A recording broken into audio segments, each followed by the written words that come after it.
जय गुरु जी संगत जी। सारी संगत को मेरा प्रणाम। आज अभी सुबह के 5:55 हो रहे हैं, यानी 6 बजने में सिर्फ 5 मिनट। और इस समय मुझे याद नहीं कि मैंने ज़िंदगी में कभी सत्संग किया हो। ये सत्संग मैं इसलिए कर रहा हूँ क्योंकि गुरु जी ने कुछ अभी थोड़ी देर पहले मुझे ऐसे ही दिखाया सपने में। तो ऐसा कुछ नहीं कि कोई बहुत क्या कहते हैं कि किसी चीज़ों को दिखा के ठीक कर दिया हो, कोई बीमारी ठीक कर दी हो या कुछ ऐसा एक्सक्लूसिव कुछ दिखा दिया हो। नहीं, ऐसा नहीं। कुछ एक्सपीरियंस करवाया, कुछ ऐसा जो मैंने सोचा नहीं, समझा नहीं कभी, ऐसा कुछ समझाया, ऐसा कुछ दिखाया। तो वो जब दिखाई बहुत छोटी सी चीज़, लेकिन जब उसको समझा कि ये क्या दिखाया, तो मुझे लगा कि ये बात जिसको मैं समझने की कोशिश कर रहा हूँ उसको कैप्चर करूँ। तो मैंने क्या किया, मैंने उसको एक मैसेज में लिखा ताकि मुझे वो याद रहे, फ्यूचर में भी याद रहे। और जब मैं उसको लिख रहा था तो मुझे ऐसे फ़ील हुआ कि ये बहुत लिमिटेड लिखा है मैंने, जो लिखा है वो बहुत लिमिटेड है। इतना लिमिटेड कि मुझे उसको कभी ज़िंदगी में वापस पढ़ूँगा तो मुझे बहुत कम याद आएगा। याद ही नहीं रहेगा कि क्या गुरुजी ने दिखाया था। तो फिर सोचा क्या करूँ, तो अचानक से दिमाग में ख़्याल आया कि इसी बारे में एक सत्संग कर लूँ। तो क्या होगा कि मैं रियल तरीके से उसको बोलूँगा, सच मायने में उसको बोलूँगा। तो एक तो मेरे पास वो रिकॉर्डिंग रह जाएगी हमेशा के लिए, तो उसको मैं चाहूँगा तो खुद भी सुन के सीख सकूँगा। और दूसरा, अगर संगत सब उसे सुने तो उनके लिए भी एक अच्छा एक्सपीरियंस होगा। कोई इस बात से क्या ले पाएगा मुझे नहीं पता। मैं बस अपना एक एक्सपीरियंस शेयर करने की कोशिश कर रहा हूँ, इससे ज़्यादा और कुछ भी नहीं। तो मैं शुरू करता हूँ कि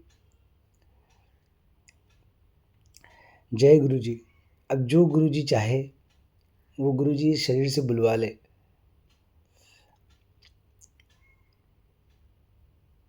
तो मैंने देखा कि एक जगह पर कोई एक दुकानदार था। उस दुकानदार के पास कोई सामान लेने के लिए मैं गया, तो मैंने देखा कि वो दुकानदार अपनी दुकान के ठीक बाहर ही बैठा था।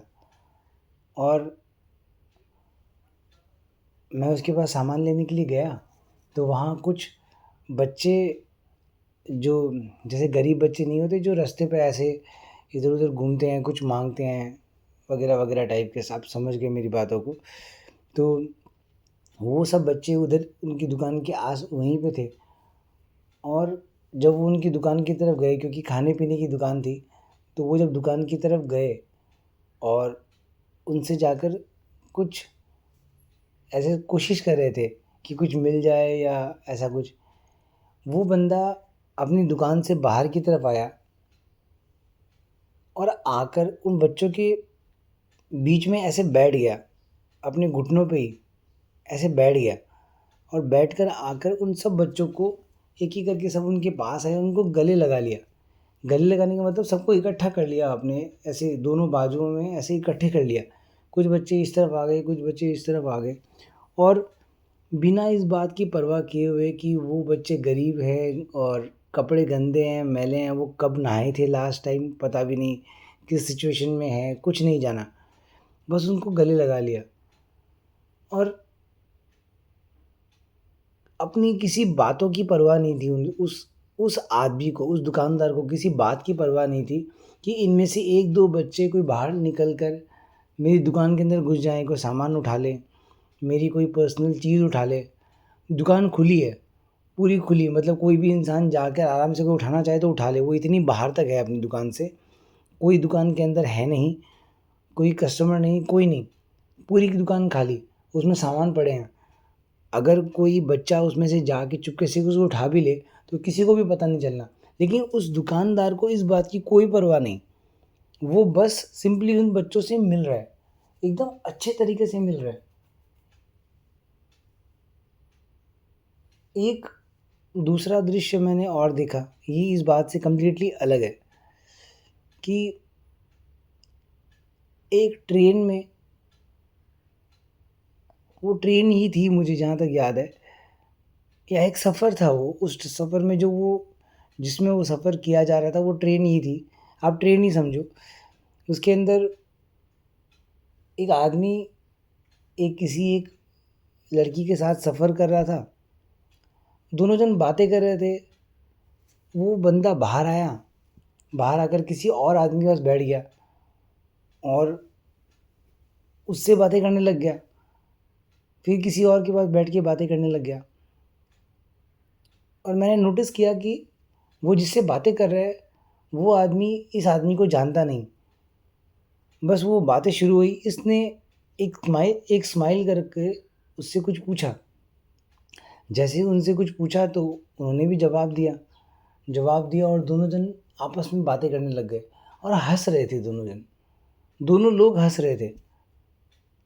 वो स्माइल करते गया, ये बात करते गया, फिर दूसरे से उसी तरह से वापस से स्माइल कर के इन्होंने बात की, उस बंदे ने बात की, वो तीसरा बंदा भी इसी तरह से रिप्लाई करते गया।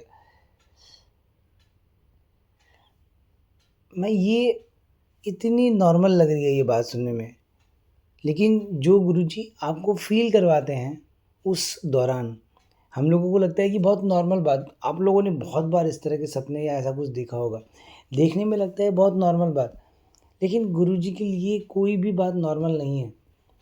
आप जिस क्षण गुरुजी से जुड़ जाते हो उसके बाद आपको जो गुरुजी दिखाते हैं, समझाते हैं, उन सब के पीछे कुछ लॉजिक है, अगर इंसान देखना चाहे तो। मुझे जो महसूस हुआ मैं आपको वो बताता हूँ कि एक दुकानदार उन बच्चों से मिल रहा था, एक इंसान दूसरे इंसान से बात कर रहा था। ये पहले एक फ़ीमेल कैंडिडेट से बात कर रहा था, फिर अलग-अलग 2 मेल से बात की एक सफ़र के दौरान, जिस सफ़र में वो उनको जानता नहीं था। जब वो दुकानदार उन बच्चों से मिला, वो सब बच्चों को पर्सनली जानता नहीं है। तो मुझे ऐसा दिखाई दिया कि एक लाइफ़ एनर्जी का मतलब एक लाइफ़, एक सोल की एक लाइफ़ है।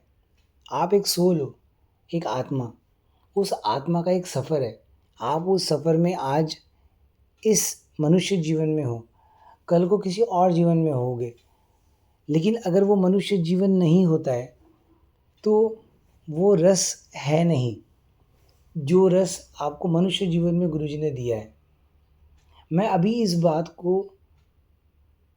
समझने के लिए, एक बार के लिए आप ऐसे समझना कि मैं गुरुजी से हटकर आपको कुछ बता रहा हूँ। गुरुजी से हटकर यानी स्पिरिचुअल से हटकर कुछ बता रहा हूँ। नो डाउट हर चीज़ें ही गुरुजी से जुड़ी है, हर चीज़ें ही स्पिरिचुअल है, मगर फिर भी जो मैंने आज महसूस किया है, अगर मैंने आपको एग्ज़ैक्टली मैं आपको बता पाया तो बहुत सुंदर बात होगी ये। मैंने ऐसा महसूस किया जब वो दुकानदार उन सब बच्चों से मिल रहा था, तो एक लाइफ़, एक ज़िंदगी कई सारी और ज़िंदगी से मिल रही थी। उनका उनकी एक अपनी ज़िंदगी है, हर बच्चों की अपनी एक ज़िंदगी है, उस दुकानदार की अपनी एक ज़िंदगी थी। वो दोनों लाइफ़ एनर्जी एक साथ जब मिली और मिलकर उन्होंने अपनी चीज़ें जो एक्सपीरियंस की एक दूसरे के साथ में, ये सुंदरता मुझे समझ ही नहीं आ रहा कि मुझे इसको शब्दों में कैसे बयां करना चाहिए, लेकिन कोशिश कर रहा हूँ कि आप खुद एक लाइफ हो, खुद एक लाइफ, आप ये शरीर नहीं हो, आप एक आत्मा, वो आत्मा जो एक शरीर का एक ढांचा लेकर इस संसार में आई है और एक चीज़ों को एक्सपीरियंस कर रही है, अलग अलग चीज़ों को एक्सपीरियंस। आप खाने को एक्सपीरियंस करते हो, आप देखने को एक्सपीरियंस करते हो, वैसे ही और भी सारी आत्माएं हैं जो एक शरीर के अंदर है। अब उन बच्चों को देखो, वो जो 5, 7, 10 बच्चे थे, वो सारे बच्चे, वो सब वो आत्माएँ ही हैं। वो उन शरीरों में थी और एक बंदा जो वो दुकानदार बना हुआ था, वो उस भी शरीर में था और वो आपस में मिल रहे हैं। और गुरुजी ने वो शरीर देकर, कैसे हम लोगों को ये शरीर देकर एक मिलने का, आपस में मिलने का, आपस में बातें करने का, एक एक्सपीरियंस करने का मौका दिया। आप समझ पा रहे हो, मैं अब तो बात भी नहीं कर पा रहा आपसे, लेकिन फिर भी कोशिश करता हूँ कि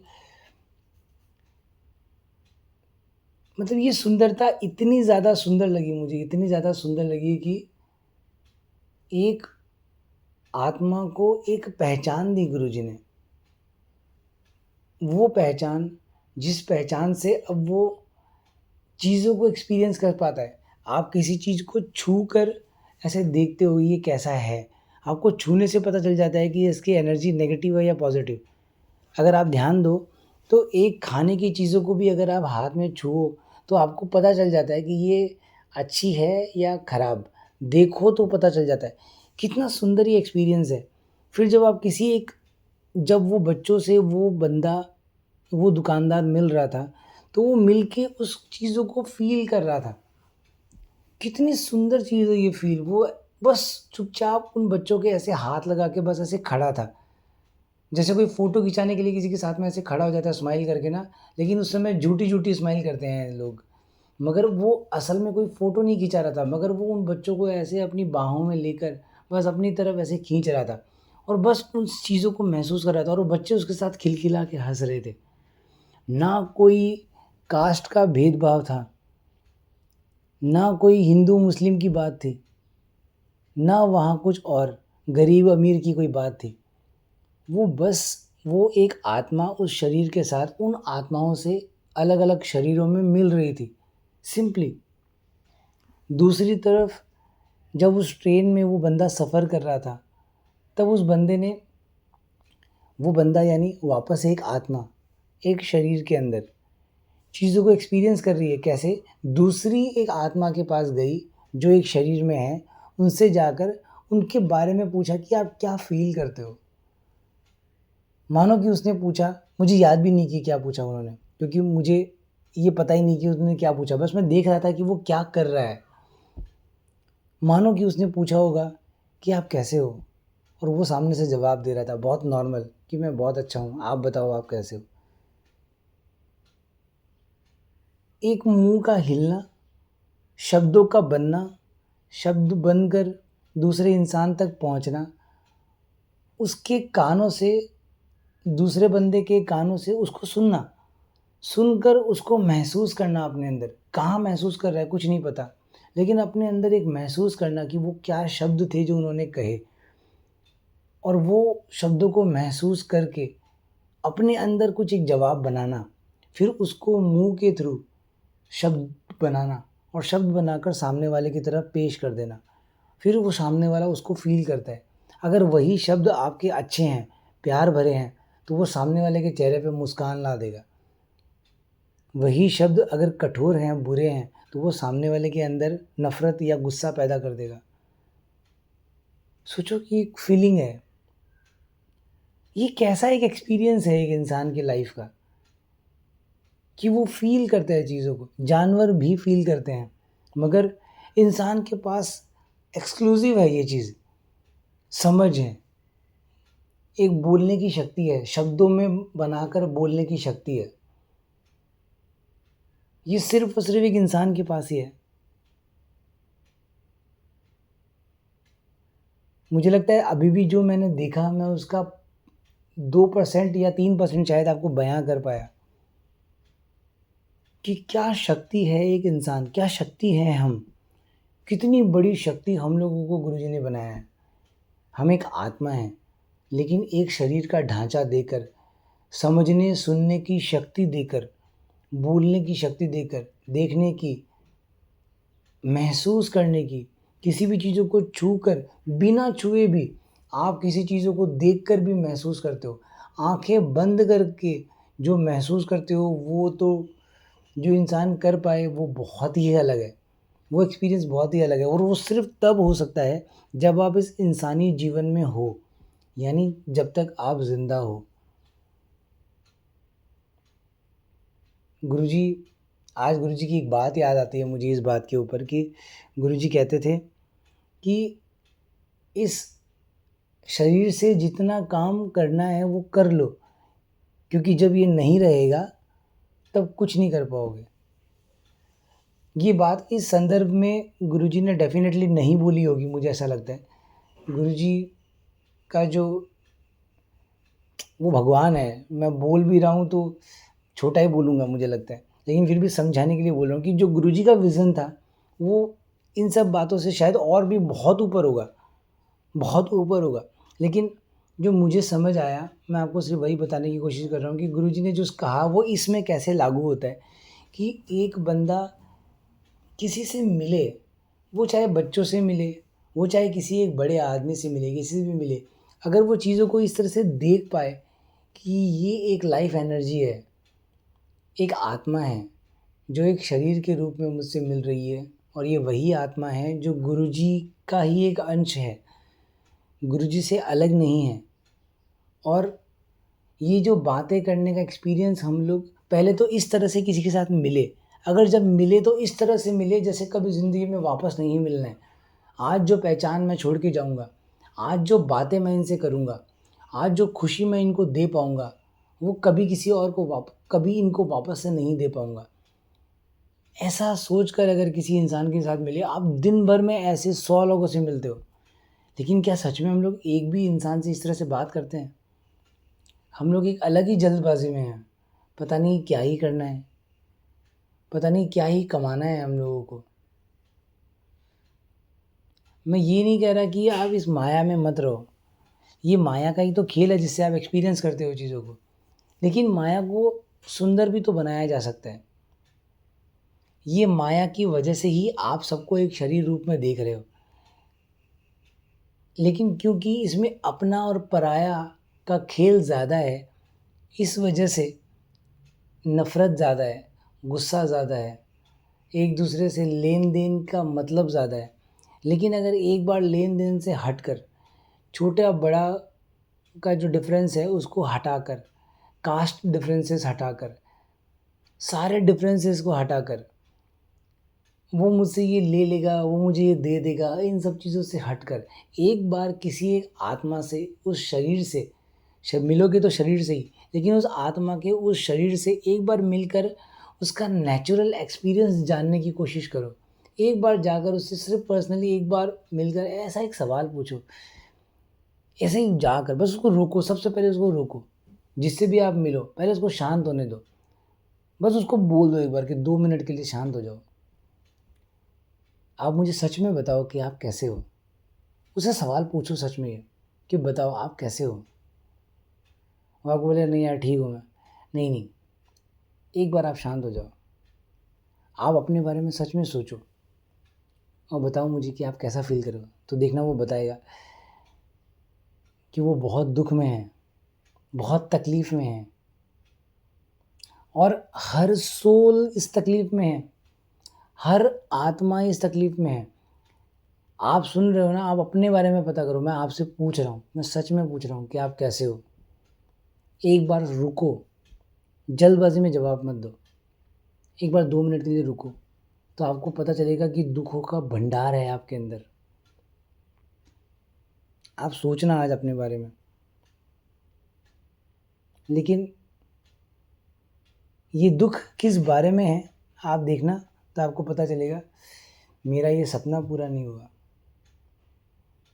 पैसे की कमी है, उसको ये हो गया, उसने ये बोल दिया, उसने वो बोल दिया, मेरी ज़िंदगी में ये हो गया, वो हो गया और सारे रीज़न्स एकदम फ़ालतू हैं। सारे रीज़न्स एकदम फ़ालतू हैं। मैं बोलता हूँ बीमारी तकात किसी को हो गई है तो भी वो फ़ालतू है, पैसे की कमी है तो भी वो फ़ालतू है और बहुत सारी चीज़ें हैं तो भी वो फ़ालतू है। ऐसा नहीं है कि इन सब चीज़ों को मैंने फ़ेस नहीं किया है या फ़ेस नहीं कर रहा हूँ चीज़ों को, लेकिन फिर भी कहता हूँ कि फ़ालतू है। इसलिए क्योंकि अगर आप ध्यान दो तो ये सारी चीज़ें आपके साथ ज़िंदगी में इसलिए है क्योंकि आप ज़िंदगी हो। अगर ज़िंदगी ही नहीं होते तो आपके साथ ये चीज़ें भी नहीं होती। तो फालतू कैसे कह सकते हो? आप जब पैदा हुए थे, आपके साथ ऐसा कुछ भी नहीं था। पैदा हुए, ज़िंदगी में धीरे-धीरे जैसे बड़े होने लगे, समझने लगे चीज़ों को, तो वो होने लगा। मैं बोलता हूँ उसको आप इग्नोर क्यों कर रहे हो? आप उसको एक एक्सपीरियंस की तरह भी तो देख सकते हो। बहुत ही कठिन है, हाँ, बहुत ही कठिन है, लेकिन फिर भी आपको कल से कुछ प्लस होने के बारे में ही बता रहा हूँ ना। अगर इसको पैसे की तरह से समझना चाह रहे हो, तो ऐसा समझो कि आपके पास ₹50 है, मैं आपके उस ₹50 को 50,000 रुपए करने की कोशिश ही तो कर रहा हूँ। अगर आपके 50,000 हो गए, तो बढ़िया बात है, अगर नहीं हुए, तो खोने के लिए तो आपके पास कुछ भी नहीं है। तो एक बार ऐसे ही सुनो ना इस बात को कि मैं सच में ₹50 को 50,000 रुपए करने की कोशिश कर रहा हूँ। अगर हो गए, तो आपकी ज़िंदगी बदल सकती है। एक बार इस बात को समझने की कोशिश करो कि आपके साथ जो कुछ भी है, वो आपके साथ इसलिए है क्योंकि आप एक ज़िंदगी में हो। जिस दिन मर जाओगे कुछ भी नहीं रहेगा ये सब, नहीं रहेगा। आप पैदा हुए थे उसके पहले कुछ नहीं था, मर जाने के बाद आपके पास कुछ नहीं होगा। जो है वो इस दौरान ही है। और ये भी सच है कि वो आपके कर्मों के अनुसार ही आपके साथ है। लेकिन अगर आप उन चीज़ों को स्वीकार करते हो, स्वीकार करने का मतलब ये दुःख है ये मेरा ही है। ये खुशी है ये मेरी ही है, ये सब चीज़ें मेरी ही है। अगर जिस क्षण आप उसको स्वीकार कर लेते हो ये मेरा ही है और देखते हो कि ये ईश्वर का दिया हुआ एक एक्सपीरियंस है। मैं बोलता हूँ किसी बंदे को जेल हो गई है, हो सकता है क्योंकि मुझे हुई है, इसीलिए आपको बता पा रहा हूँ। मुझे जेल हो गई थी किसी एक कारण की वजह से और मुझे 3 दिनों तक वहीं रहना पड़ा। लेकिन जो बंदा मेरे साथ वहाँ था, जो 2 बंदे मेरे साथ और थे वहाँ पे, जिनको उस सेम चीज़ों के लिए सज़ा हुई थी उस समय, एक कॉपीराइट का एक्ट था, जिस वजह से ये सज़ा हम लोगों को हुई थी। कोई एक प्रोडक्ट जिसका डुप्लीकेट हम लोगों ने अपनी जगह पे, अपनी दुकान में बेचा था। लेकिन जो कंपनी इसको ओरिजिनल बनाती है, उस कंपनी ने हम लोगों के ऊपर कॉपीराइट एक्ट लगाया और हम लोगों को पुलिस को पकड़वा दिया। और इस वजह से हम लोगों को 3 दिन तक जेल में रहना पड़ा। ऐसा भी हुआ है मेरे साथ। मैं आपको सच कहता हूँ क्योंकि ये चैनल ही सच है और गुरुजी के सामने सच ही कहना है। मैंने 1 सेकंड के लिए भी ऐसा नहीं हुआ होगा कि गुरुजी को कहा कि गुरुजी मेरे साथ ऐसा क्यों हुआ? इनफैक्ट मैं थैंकफुल था गुरुजी को लेकर। सच में थैंकफुल था। और ये पॉज़िटिविटी जो गुरुजी ने दी मुझे, इसकी वजह से जो मेरे साथ और जो 2 बंदे जेल में थे और 4 थे एक्चुअली और 2 अलग-अलग बीच में कोई एक बंदा 1 दिन के लिए आया था, उनसे मुलाकात हुई। एक बंदा मुझे 1 दिन के लिए अलग से मिला, उसको फिर और सज़ा हुई और वो कहीं और चला गया, ऐसा भी हुआ। और फिर बाद में तो मैं 80, 100, 200 लोगों से मिला क्योंकि पहले छोटे लॉकअप में थे, उसके बाद हम लोग बड़े जेल में भी गए और वहाँ भी गए। तो ये सारी चीज़ें मैं आपको क्यों बता रहा हूँ? मैं इसलिए बता रहा हूँ क्योंकि जब मैं वहाँ गया, तो मैंने चीज़ों को एक एक्सपीरियंस की तरह लिया। मैंने चीज़ों को एक सज़ा की तरह लिया ही नहीं। मैंने देखा ही नहीं उसको सज़ा की तरह। मैंने देखा कि एक क्योंकि जो हो रहा है मैं उसको बदल तो सकता नहीं। लेकिन जब मैं वहाँ गया, तो मैंने देखा कि ये एक एक्सपीरियंस है जो गुरुजी मुझसे भी करवा रहे हैं। मैंने देखा कि जेल की ज़िंदगी कैसी होती है। मैंने बातें नहीं की लोगों से, मैंने बस देखा। ज़्यादा बातें नहीं की क्योंकि वो जो एरिया होता है वहाँ आप ज़्यादा बातें नहीं कर सकते। लेकिन जब हम लोग अकेले थे यानी जब हम लोग 3 या 4 लोग ही थे उस जगह पर और फिर 5 भी हुए एक समय पे, उस समय मैं बातें कर रहा था उनसे। तो जिनसे मैंने बातें की उनमें से जो 2 बंदे मेरे साथ थे, एक-एक करके और जो 2 बंदे थे, मैंने उनको जो भी अपनी तरफ से कह पाया वो कहा। मुझे लगता है उनकी ज़िंदगी उनसे सुधरी होगी क्योंकि इसलिए पता चला मुझे क्योंकि जो 2 बंदे और मेरे साथ थे, जब मेरा बेल आया, बेल ऑर्डर आया और मैं वहाँ से निकल रहा था, तो वो दोनों बंदे मुझसे क्या कह रहे थे पता है? वो मुझसे कह रहे थे कि अभी तक आप थे, तो हौसला था। ऐसा लग रहा है कि अगर अब आप जा रहे हो हमारी हिम्मत टूट रही है। जबकि वो 2 थे और मैं अकेला। वो दोनों भाई थे, मैं अलग था। और जब मैं वो एक दिन बाद निकले वहाँ जेल से, और जब वो आए तो मुझसे मिलने के लिए आए, और मुझे उन्होंने सबसे पहले किस नाम से बुलाया पता है? उन्होंने कहा, गुरुजी नमस्कार। ये इसलिए नहीं कि मेरे अंदर कोई ख़ास बात है, ये इसलिए क्योंकि वो जो पॉज़िटिविटी गुरुजी ने मेरे अंदर भरी थी, वो मैं गुरुजी के नाम से उनको बताता कि मुझे कहाँ से ये मिला, और क्या है ये पॉज़िटिविटी, और क्या है ये जो हम लोग अभी दौरान देख रहे हैं, क्या है ये कर्म, और क्या है ये एक्सपीरियंस जो हम लोग अभी इस दौरान कर रहे हैं, ये हमेशा नहीं रहेगा। ये सारी बातें मैं उनको बता रहा था, और बहुत बेसिक बात बता रहा था, ऐसा नहीं कि कुछ अलग बातें बता रहा था, बहुत बेसिक बात। लेकिन क्योंकि हमारा ध्यान नहीं है उस तरफ, बिल्कुल भी नहीं।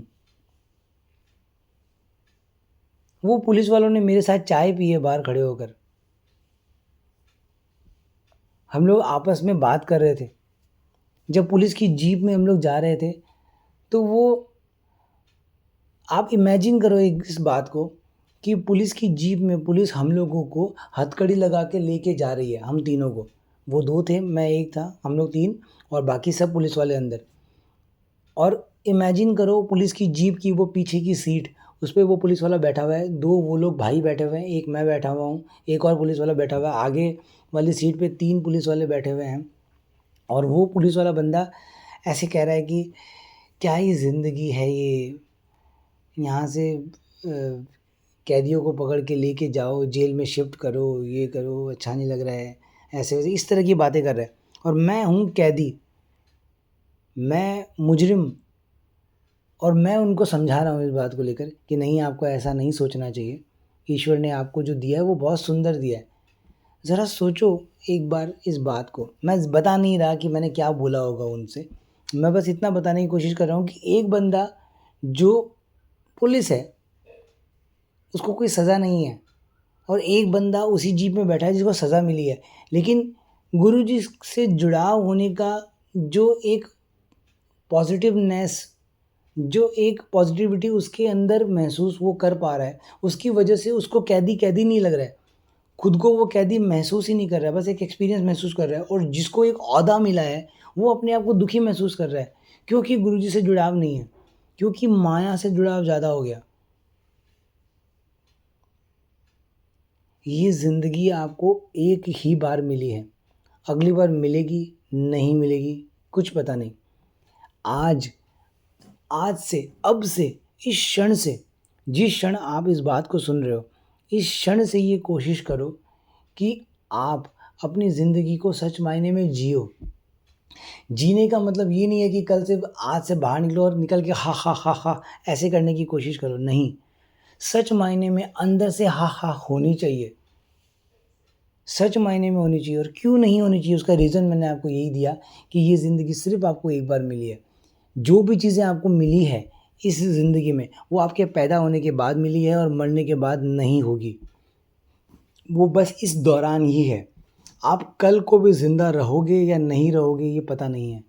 खुश होना है, आज होना है, अब होना है। अपने दुखों को लेकर रोते रहोगे तो ज़िंदगी भर रोते ही रहोगे, क्योंकि ये दुःख ख़त्म नहीं होने हैं। क्यों ख़त्म नहीं होने हैं? ऐसा क्या है इन दुखों में ख़त्म नहीं होना है? अगर ये दुःख ख़त्म हो गए, अगर ये चीज़ें ख़त्म हो गई, तो यू आर मुक्त, आप चले जाओगे यहाँ से। गुरुजी ने कहा कि जब बैलेंस शीट दोनों पासे बराबर हो जाती है ना, जब दुःख सुख सब बराबर हो जाते हैं, तो इंसान यहाँ से मुक्त हो जाता है, चले जाता है। तो फिर जब चले ही जाओगे तो क्या करोगे? जो करोगे वो तो अभी ही करोगे ना, और आपके हाथ में कुछ है भी नहीं। ये एक सच आपको बता रहा हूँ कि आपके हाथ में कुछ है भी नहीं। अगर होता तो गुरुजी ये लाइन कभी नहीं कहते कि मैंने तुम्हारे लिए क्या किया, ये तुम्हें तुम्हारे मरने के बाद पता चलेगा। अगर वो चीज़ें आप कर सकते तो गुरुजी बोलते आपको कि आप ऐसे कर लो, आप ऐसे कर लो। गुरुजी ने ऐसा कुछ कहा ही नहीं। गुरुजी ने सिंपली कहा कि तुसी मैनू याद करो, मैं ਤੁਹਾਡੇ काम करूँगा। क्यों कहा? क्योंकि वो जानते हैं कि आपसे काम नहीं होना है।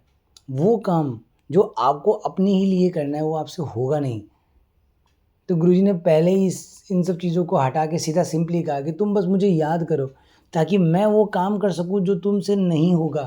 क्योंकि इसको बहुत सिंपली अगर कहूँ ना, एक सिंपली, आप आप एक अलमारी का दरवाज़ा तभी खोल सकते हो जब आपको उसको खोलने की कला आए। अभी तक आपको ये पता ही नहीं कि यहाँ पे अलमारी है। उसके बाद पता चलेगा कि इसको खोलने की कला क्या है और फिर आप वो सामान निकाल पाओगे। लेकिन अगर आपके पास आँखें ही नहीं तो आपको पता ही नहीं है कि यहाँ पे अलमारी भी है, उसको खोलना कैसे है और खोल के उसको उसमें से सामान निकालना कैसे है। अगर आपको पता ही नहीं कि ये चीज़ें कैसे होनी हैं, वो अलमारी ही अगर आपको नहीं दिख रही है, वो अलमारी यानी वो अलमीरा, मेरा थोड़ा-सा एक्सेंट में प्रॉब्लम है। तो वो अलमीरा ही अगर आपको नहीं दिख रही है, तो आप उसको खोलोगे कैसे और समझोगे कैसे वो कैसे खोलना है? वो गुरुजी को दिखती है। मेरा कहने का मतलब है कि वो कर्मों की साइकिल जो आपके लाइफ में चल रही है, वो कर्मों की साइकिल के बारे में आपको पता ही नहीं है कि क्या-क्या करके बैठे हो आप। कैसे सुधारोगे उसको? वो पापों गुरुजी कहते थे कि ये जो पापों की मटकी अपने सर पे लेके घूमते रहते हो ना और आते हो और उसमें से एक निकाल के मुझे दे जाते हो। मुझे वो सब दे दो। सब देने का मतलब कि आते हो और बताते हो गुरुजी मुझे ये दुःख है, मुझे ये दूर कर दो। अपनी एक प्रॉब्लम बताते हो गुरुजी को, गुरुजी ये तकलीफ़ है, ये दूर कर दो। ये क्या बार-बार का नाटक है? गुरुजी कहते हैं कि आप अपनी ज़िंदगी के सारे दुःख-सुख सब मेरे पास छोड़ के चले जाओ। छोड़ के जाने का मतलब क्या है कि जब गुरुजी के पास माथा टेको और उठो वहाँ से, तो बेफ़िक्र होकर उठो कि अब मैंने गुरुजी को सौंप दिया है सब कुछ।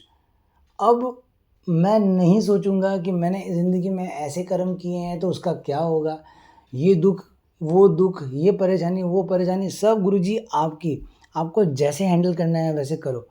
उसके बाद आपकी ज़िंदगी में जैसा हो रहा है, जैसा चल रहा है, बस उसको स्वीकार करो। अब लोगों के पास सवाल है कि दुःख तो अभी भी है, इसको कैसे स्वीकार करें? तो बदल तो उसको आप ऐसे भी नहीं सकते। मैं आपसे ही कह रहा हूँ कि बदल तो उसको आप ऐसे भी नहीं सकते। तो स्वीकार कर लो। क्योंकि जिस दिन आप उसको सच मायने में स्वीकार कर लोगे ना, सबसे पहला काम जो होगा वो ये होगा कि आप खुश हो जाओगे। आप स्वीकार करके देखो, अपने दुखों को स्वीकार करके देखो, अपनी हर चीज़ों को स्वीकार करके देखो। आपकी टाँग टूटी हुई है तो इसलिए टूटी हुई है क्योंकि आपने ज़िंदगी में कुछ किया था। मैं इस टूटी हुई टाँग से अब ज़िंदगी जीऊँगा। स्वीकार करके देखो इस बात को। वो ऐसा है, वो वैसा है, वो जैसा है वो ऐसा ही है। उसको मुझे नहीं बदलना है।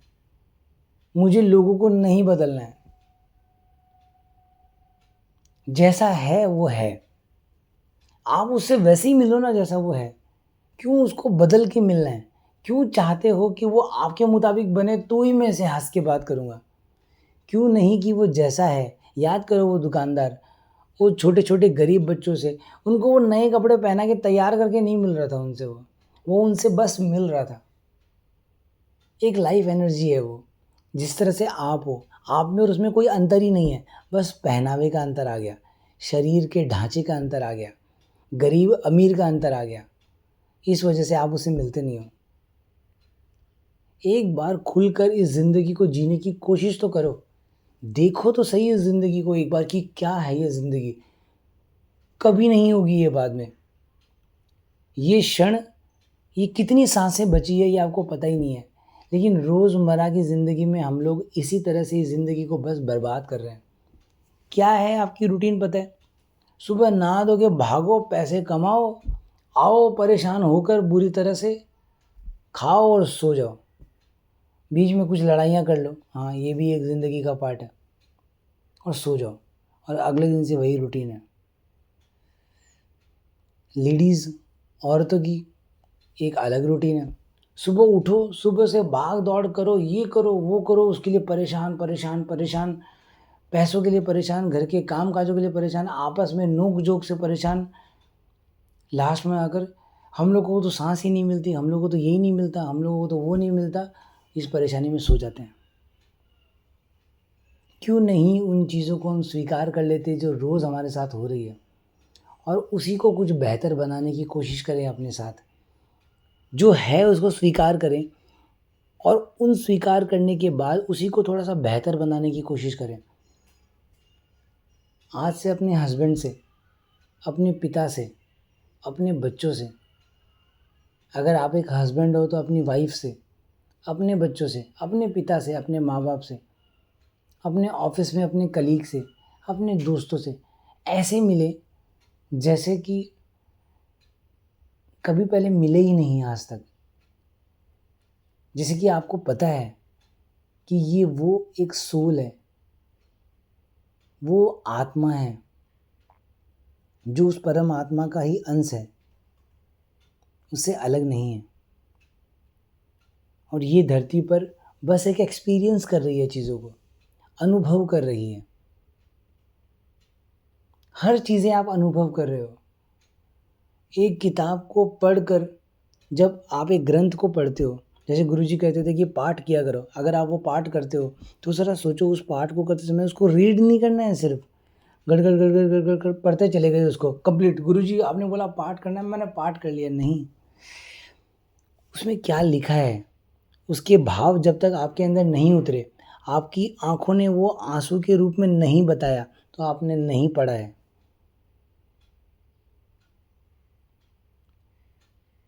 मुझे आज भी याद है एक बच्चे की एक कहानी कि एक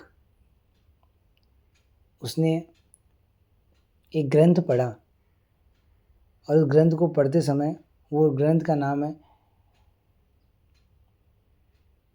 आपने रामायण के बारे में तो सुना ही होगा। जब वो रामायण पढ़ रहा था, तो जब वहाँ पे एक संवाद था और वो चल रहा था चल रहा था चल रहा था, जैसे ही आगे लिखा हुआ आया कि उसके बाद प्रभु श्री राम ने कहा, जैसे ये लाइन आई कि उसके बाद फिर प्रभु श्री राम ने कहा, और उसके आंसू आ गए, और वो आंसू निकलकर सीधा उन प्रभु राम के ऊपर ही गिरे, क्योंकि वो ग्रंथ अपने आप में ही राम है और उस ग्रंथ के ऊपर ही गिरे। तो इसको ऐसा समझो कि आपके आंसुओं को उन प्रभु ने अपने ऊपर ले लिया,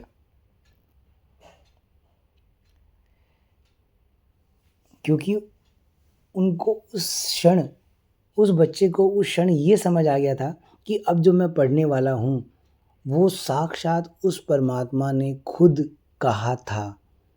क्योंकि वहाँ लिखा था कि उसके बाद प्रभु श्री राम ने कहा, यानी अब वो शब्द आने वाले हैं जो शब्द उस परमात्मा ने खुद कहे थे, और अब मैं उनको सुनने जा रहा हूँ, समझने जा रहा हूँ। इस भाव से जब किसी चीज़ों को, किसी ग्रंथ को पढ़ोगे ना, तो वो आपके अंदर उतरेगा। सिर्फ रीड नहीं करना है, चीज़ों को अनुभव करना है, एक्सपीरियंस करना है।